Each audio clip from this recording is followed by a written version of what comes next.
Ayaw kay Marcoleta. Magandang gabi po at pasensya po dahil natagalan kami sa pagpunta rito. Hindi naman po kami anak ng kontrabista, kailangan naming mag-train. So, may kwento lang ako, no? Hindi ko nahahabaan. Maaga ako nagising today, around 6 a.m. Nagising na ako kasi bago ako nakatulog kagabi, I was browsing my TikTok For You page. Marami akong nakikita doon, nagbabasa ako ng comment. Maraming impressed ang mga tao sa paglaglag ni Cheese Escudero kay Martin Romualdez. Sabi ko, kaya tayo naaabuso eh. Dahil ang bilis nating ma-impress. Hindi natin alam kung ano ang tamang standard. As you can all remember, Cheese Escudero is also one of those crocodiles. Nagsalita lamang siya dahil naiipit siya. Ngunit binanggit niya ba ang ulo ng mga buhaya? Si Marcos. Di ba, hindi? Kaya huwag kayong mai-impress sa mga ganong paandar. He's just trying to save himself. Kaya galit akong nagising kanina, gusto kong manunog ng mga buhaya. Kasi habang dumadaan yung araw, naiipit kami at nanganganib at naiipit at nagugutom. Pero ang mga putang inang ito, pinapaandaran tayo ng kung ano-anong sersuela. At karamihan sa mga Pilipino, they're buying the antics of this fucking crocodiles. Kaya nagalit ako. Kailangan kong magliwaliw. Sumakay ako ng bus. Di ko alam kung saan ako papunta. Pumunta ako ng Alabang. Tapos bumalik ako ng Baclaran. Tapos nag-bus na naman ako. Ganon kagulo ang isip ko kasi kung ako ang masusunod, magtatawag ako ng mga tao. Hindi na to pwedeng maghintay ng 2028. Wala na tayong madadatnan na Pilipinas sa 2028. Sinasabi ko sa inyo, wala na tayong pera nun. Ubos na. Wala nang magpapautang sa atin. Siguro naman nakita nyo ang post ni Leo Reveta. Isa siyang negosyante sa Davao. Nagsara siya ng 8 branches ng kanyang salon dahil sa putang inang taxes na pinupulsa ng pamahalaan. Ngayon, masyado kayong nai-impress. Galit ako sa dalawang bagay eh. Una, sa standard ng Filipino, very mediocre. We should not allow and we should not normalize mediocrity even with these fucking criminals in the Senate. Ang binibigay nila sa atin ay pakonti-konting compensation sa mga garapala nilang pangbababoy. At yun ang nakakagalit. Ang daling bilugin ng utak ng mga Pilipino. Nakakapara kayong, sabi ba nga ni General Luna, para kayong mga berhen na naniniwala sa pag-ibig ng isang puta. Napakadali niyong bilugin. Ngayon, kung magkaroon man ng malawakang rally, ulit, at hindi magtagumpay, as early as now, nananawagan ako sa Tindig, Manila, sa mga NPA, sa mga kabataang na-recruit ng NPA, handa akong makipag-collaborate, makipag-anip. Ipakita nyo ang pagmamahal sa bayan sa tamang paraan. First and foremost, it should be the Gen Z and the millennials that should be heading this revolution. Dahil ang mga taong to, ang mga matatandang nakakasama natin, they will not be here. We will be the one who will govern the fucking government. And what will be the remnants of that government when they are stealing billions and billions and billions of money on a daily basis? Aside from stealing, we are incurring trillions and trillions of debts with interest. Tayo ang sasalo sa ganit nila. Tayo ang maghihirap sa pagpuputang ina nila sa bayan natin. Nananawagan ako sa mga Gen Z at sa mga millennials. Kontakin niyo ako, handa ako makipag-collaborate. Gagawa tayo ng plan B. I do not fucking care kung may mamatay sa atin. Sabi nga ni General Luna at sabi nga ng isang author, radical problems requires radical solutions. The plunder that we are experiencing in this country is fucking ridiculous.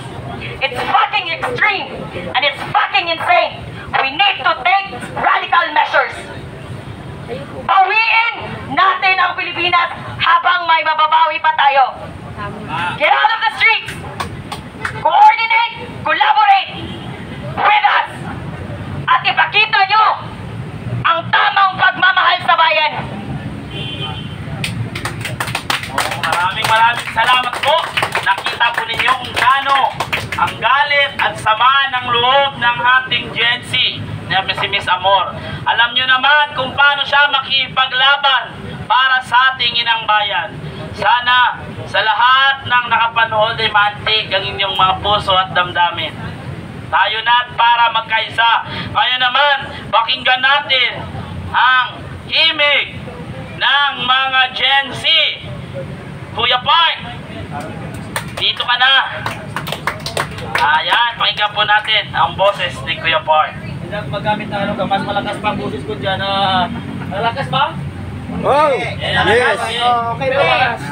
Kailangan mo yan talaga. Hello. Mas malakas nga pag may ganito. Magandang gabi sa atin lahat mga Pilipino. At ngayon, nagsasawa na ako eh. Ako na lang nakikita ng tao kahit saan. Ako na lang nakikita, putangin ang mukha to. No? Wala tayong magawa kasi mukhang mag-iisang bola tayo. Tak-tak tayo ng tak-tak. Bakbak tayo ng bakbak. Gamit ang mga bungangan natin. Naubusan tayo ng mga laway. No? Yung iba kasi dyan, paulit-ulit kung minumura yung mga taga-Luzon na mga walang bayag na ayaw lumabas sa mga bayan nila, mga putang ina ninyo, no? Nakita ninyo ba yung mga kabataang sinaksak ng putang inang matanda? Ikaw matanda ka, hindi ko ka-MB yung sinaksak mo, pero kung nagkataon nagkagrupo ko yung nasaksak ngayon, wala akong pakialam kung mabulok ako sa bulungang putang ina mo matanda ka. Mamartiluin ko ang ulo mo hanggang sa lumabas ang mata mong hinayupak ka. Putang ina mong matanda ka. Malapit ka lang matigok. Yung bata, grade 10 pa lang. 15 years old pa lang yung putang ina. Pasalamat ka. Hindi ko kagrupo yung bata na sinaksak mo. Adi kasi yung matandang yun. Kung kagrupo ko na yung putang ina mo, kahit doon ako mamatay, bayarin ako ng kapulisan, mamatiluin kang utak mo hanggang sa lumabas ang mata mong putang ina ka. 15 years old, grade 10 na bata, ang daming pangarap sa buhay. Hindi nakapag-moving up. Sana, yung mga nasa priso, kung makita yung putang inang mata na yan, bubugin nyo. Buwisit na bansa to. Adik eh. Buwisit na batas. Buwisit na gobyerno. Buwisit na politiko. Buwisit ang lahat ng nasa posisyon. Mga gago. Pangin na talaga. Asa lang para sa mahihirap. Mga punyeta. Ano, Max? Bongbong Marcos. Putang ina mo. Gago ka ang presidente ang putang ina mo. Dapat lang burahin. Alam niyo yung mga batang nag-arali? Hindi alam na magulang yan nag-arali sila. Pero bakit sila nasa kalsada? Kasi para sa kinabukasan niya yung mga putang na yung gobyerno kayo. Sumaksak sa estudyante. Walang kabataan, walang Pilipino na nasa kalye na nag-aalaksa para sa gobyerno. Kung nakaupo sa gobyerno ay may malasakit at pagmamahal sa bawat Pilipino. Bakit kami nag-arali? Bakit kami lumalabas sa kami sa kalye? Kasi putang ina nyo nakaupo kayo. Wala kayong ginawa kung hindi magnakaw. Saan di ko putang ina mo? Sa mga adik. Nag-resign kang gago kang putang ina mo ka? Tama ka, Pix. Mag-resign ka na.